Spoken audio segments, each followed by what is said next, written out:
Hey,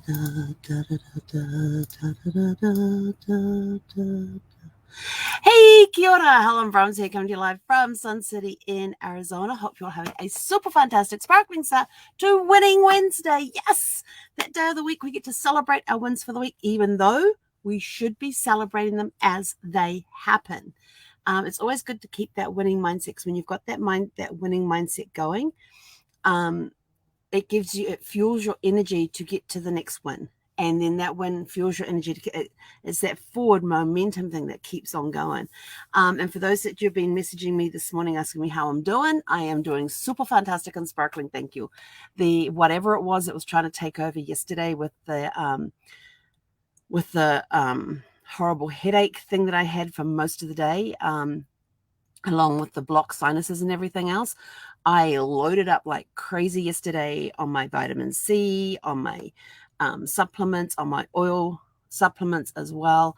And then before I went to bed, I did my trick with the cotton ball with the melaleuca on them and put them in my ears. Had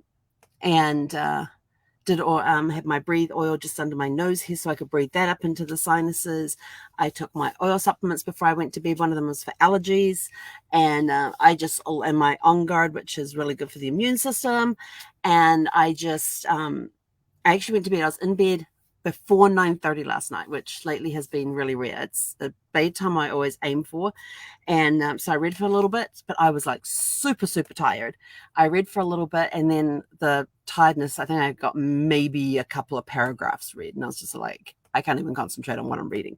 So I put my Kindle down, turned over, went to sleep, had the ACs off because it was meant to get down to into the 50s overnight. So I thought, oh yes, that'll be nice and cool. Woke up boiling hot and got up, went to the bathroom and had a look at and I was really, really thirsty. So got a big drink of water and down that and looked at the clock, and it was 11:55. I'm like, you gotta be kidding me. It hasn't even got to midnight. Either that or I'd slept a really long time and it's actually Thursday. Who knows? But everything's pointing to Wednesday, so we're good. And so then I went back to bed, couldn't get back to sleep.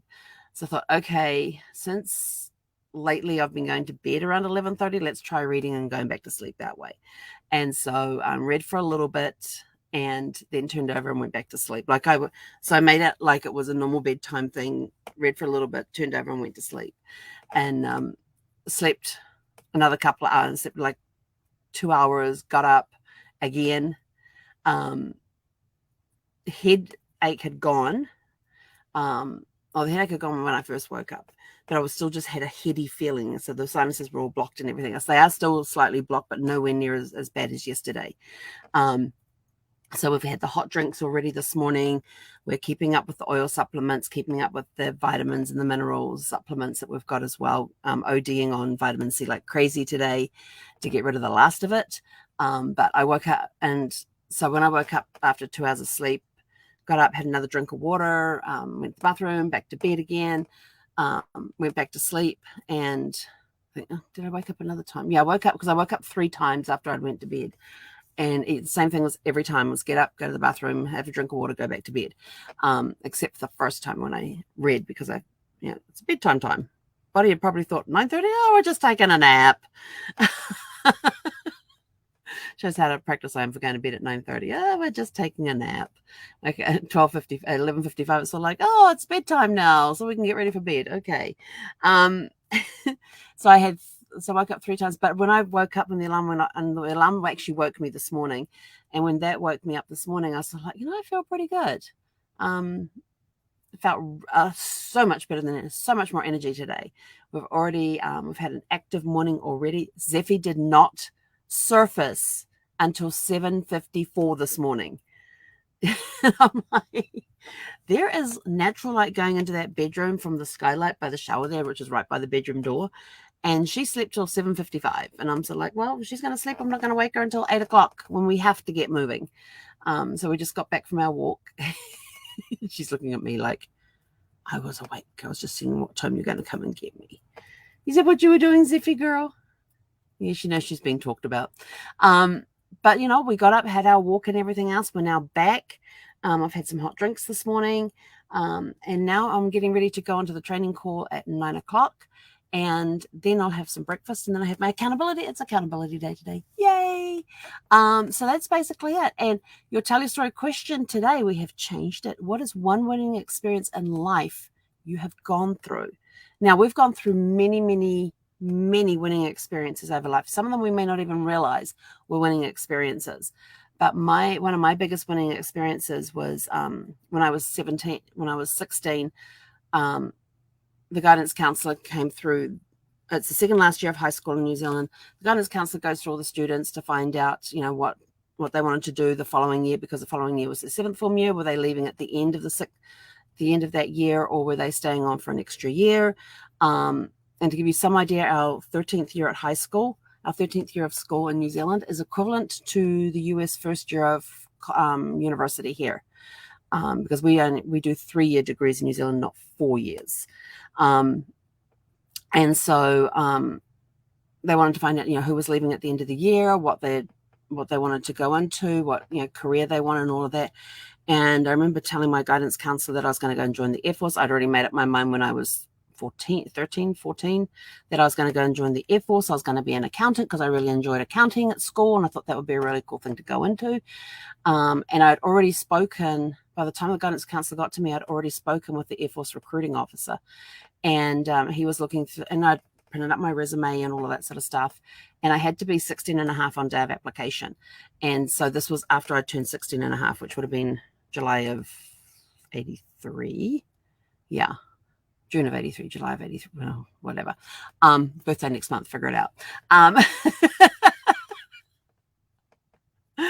And so I went in for my first interview, and he's looking at my resume, and he says, oh, so you want to go into accounting? I went, yeah. I said, I really enjoy accounting at school. I'd like to go into that. And he turns around to me and he says, I noticed that you've got a lot of awards here for being school librarian. I went, yeah. He said, so would you like to, you could be a librarian in the Air Force as well? Because he says, you seem to enjoy that. And I went, really? He goes, yeah, we call it a publication specialist. And so at that point is when I decided that, okay, I'll go in as a publication specialist. And he said also the path through publication specialist moves a lot quicker than accounting would, as far as rank advancement goes. And I went, okay, we'll do publication specialist. And so when the guidance counselor, Mr. Court, got around to me, I went in and I sat there in his office, and because we're planning out what I'm going to do the next year and all of that sort of stuff. And I said, well, I've applied for the Air Force, and I'm going to go in as a publication. And I said to him, I am going to go in as a publication specialist. And that way I can use all my experience that I've gained in middle school and high school with being a school librarian. And he's sort of like, okay, what's your backup plan? I went, what do you mean? He says, well, the Air Force is a very male-dominated area, and it's very rare for women to get in. I said, there is no backup plan because I'm going to get into the Air Force. I'm going to the Air Force. And at this time, I've been doing a lot of testing as well, done their aptitude tests and had their physicals done and everything else. So everything was in, they just needed to let me know. And he's like, well, you need to have a backup plan. And he kept pushing this. And he even did there was a class that he did with all of us in the class there, talking about, you got to have backup plans and da-da-da. And he looks at me in front of everybody and goes, what's your backup plan, Helen? And I looked at him and I went, I'm going into the Air Force. I don't need a backup plan. He says, you need to have a backup plan. What university are you going to go to? I said, I'm not going to university. I'm going in the Air Force. I was adamant. And it's the first time in my life I can recall being so determined, yet knowing deep in my heart that that's what was going to happen. And that I didn't need to make a backup plan, because if I made a backup plan, it meant I had doubt in what I believed was going to happen. I'm only 16 at the time, right? And so he said, he said, I want you to think about a backup plan. I said, there is no thinking about a backup plan. And it's almost like he was trying to plant those little seeds of doubt, because there was a moment I thought, oh, what if I don't get in the Air Force? What backup plan would I have? And I thought, well, I could always go to University of Accounting. And I was like, nope, shut myself down and says, we're going to go into the Air Force.